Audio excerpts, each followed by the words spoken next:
Friends and colleagues on Tuesday gathered at the All Saints Cathedral in Nairobi to honor the life and legacy of the late Professor Micere Githae Mugo, who died in June after years of battling cancer.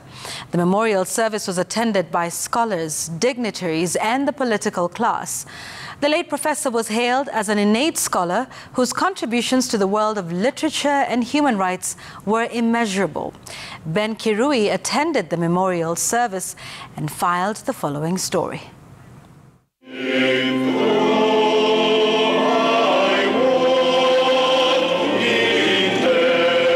At the All Saints Cathedral, a solemn gathering was underway. Family, friends and our fellow scholars traveled from far and wide to pay homage to the memory of a professor who shaped minds and inspired souls. Her daughter Mumbiwa Mugo emotionally narrating the last moments of her mother before she breathed her last. Just under 7 weeks ago, I held my mother's head, rubbed her back as she coughed 3 times and took her last breath. I laid her head on the pillow, and so began my journey to memorialize my mother. I knew that because she had been so many different things to people, and because she had defined herself in ways that truly very few understood, an arduous task lay ahead of me. Her family and friends also paid glowing tribute to Professor Micere Githae Mugo, remembering her as a gentle and kind human being who never met a stranger she couldn't befriend.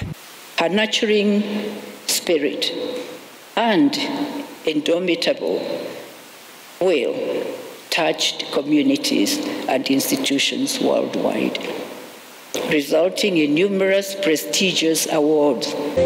Death, where is your sting? Mwalimu lives today more than ever before. She will live forever as her writings and many speeches have sprung up to life. And all the media on the African soil and outside is flooded with her work. The challenge for us all is to ensure that her legacy survives and is passed on to future generations. She had a special relationship with each of us. Even in her holidays, she demonstrated the philosophy of Utu and Ubuntu. Whenever she came home to visit, she showed us her love, and she showed it to every member of their family. When Micere met you, no matter what challenges she may have been facing in her personal life, that was not an issue to her. Micere wanted to know how your family was, how they were, how you were. She was concerned about you, not about her. Speakers, one after the other, eulogized the fallen scholar and author as a trailblazer who dared speak out against oppressive political regimes and human rights abuses.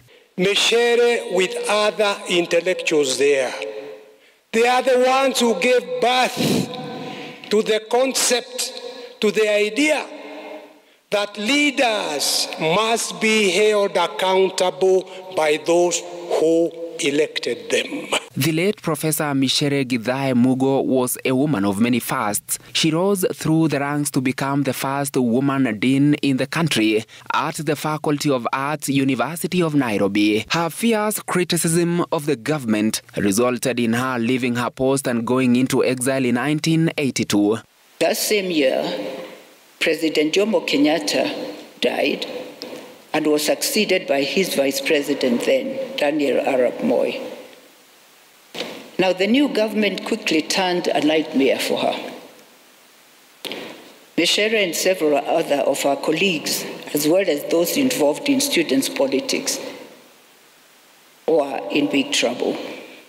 She became a target of constant harassment as the increasingly oppressive policies of the regime disrupted teaching at the University of Nairobi. An educationist at heart, she set up a fund to pay school fees for needy but bright students in line with her philosophy of Ubuntu. When she was leaving, she told me, why can't we have a secondary school in this school? And I said, God willing, we shall. And sure to it, when Mheshimiwa Githae became the MP for our place, I urged her and she agreed, and there is a secondary school. And that is the glory to God. A lover of art, the late professor was also an accomplished writer, poet and playwright. She was a professor of literature at Syracuse University and was known for her fierceness as a human rights defender. Professor Micere died in June this year after 16 years of battling multiple myeloma.